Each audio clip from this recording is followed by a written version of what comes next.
Hello to the next part of chapter 54 of Moby Dick by Herman Melville. This chapter is titled The Town Ho's Story, in which Ishmael tells the story of the town ho, the attempted mutiny, and the encounter with Moby Dick, and I'll continue from where I stopped the last time. In good time, the town ho reached her port, a savage, solitary place where no civilized creature resided. There, headed by the lakemen, all but 5 or 6 of the foremast men deliberately deserted among the palms, eventually, as it turned out, seizing a large double war canoe of the savages and setting sail for some other harbor. The ship's company being reduced to but a handful, the captain called upon the islanders to assist him in the laborious business of heaving down the ship to stop the leak.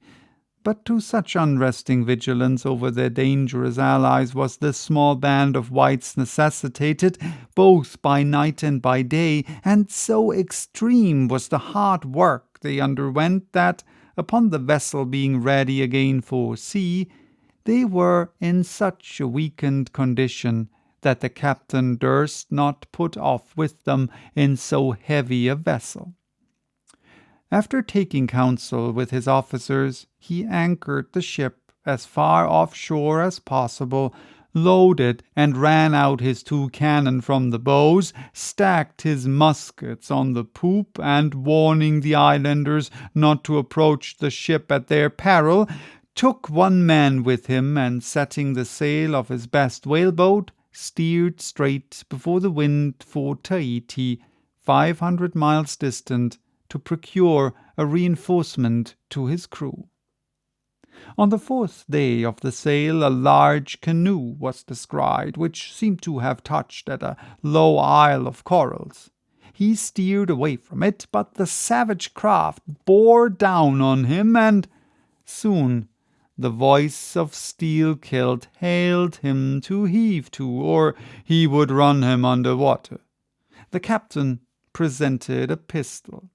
With 1 foot on each prow of the yoked war canoes, the lakemen laughed him to scorn, assuring him that if the pistol so much as clicked in the lock, he would bury him in bubbles and foam. "What do you want of me?" cried the captain. "Where are you bound?" "And for what are you bound?" demanded Steelkilt. "No lies." "I am bound to Tahiti for more men." "Very good. Let me board you a moment. I come in peace." With that he leaped from the canoe, swam to the boat, and climbing the gunwale, stood face to face with the captain. "Cross your arms, sir. Throw back your head. Now repeat after me. As soon as Steelkilt leaves me, I swear to beach this boat on yonder island and remain there 6 days. If I do not, may lightning strike me." "A pretty scholar," laughed the lakeman. "Adios, senor." And leaping into the sea, he swam back to his comrades. Watching the boat till it was fairly beached and drawn up to the roots of the cocoa-nut trees, Steelkilt made sail again, and in due time arrived at Tahiti, his own place of destination. There luck befriended him. 2 ships were about to sail for France, and were providentially in want of precisely that number of men which the sailor headed.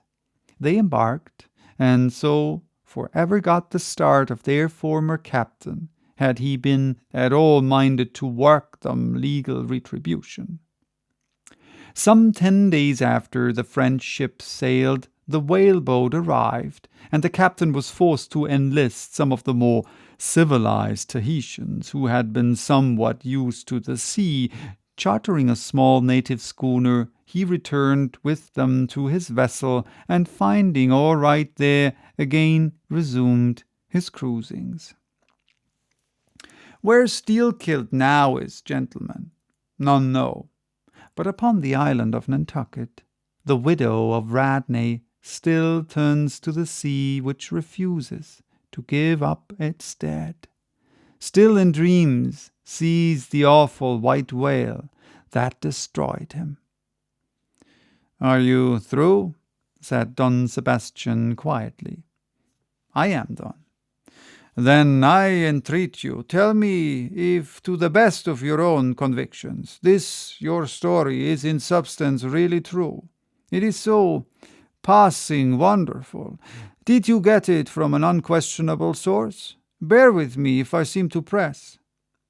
"Also bear with all of us, Sir Sailor, for we all join in Don Sebastian's suit," cried the company with exceeding interest. "Is there a copy of the Holy Evangelists in the Golden Inn, gentlemen?" "Nay," said Don Sebastian, "but I know a worthy priest nearby who will quickly procure one for me. I go for it. But are you well advised? This may grow too serious." "Will you be so good as to bring the priest also, Don?" "Though there are no auto da fes in Lima now," said one of the company to another, "I fear our sailor friend runs risk of the archiepiscopacy. Let us withdraw more out of the moonlight. I see no need of this." "Excuse me for running after you, Don Sebastian, but may I also beg that you will be particular in procuring the largest sized evangelists you can?" "This is the priest. He brings you the evangelists," said Don Sebastian, gravely returning with a tall and solemn figure. "Let me remove my hat. Now, venerable priest, further into the light, and hold the holy book before me that I may touch it. So, help me heaven, and on my honor the story I have told ye gentlemen is in substance, and its great items true. I know it to be true. It happened on this ball. I trod the ship. I knew the crew. I have seen and talked with Steelkilt since the death of Radney." So that was chapter 54. Bye-bye till next time with chapter 55, titled "Of the Monstrous Pictures of Whales."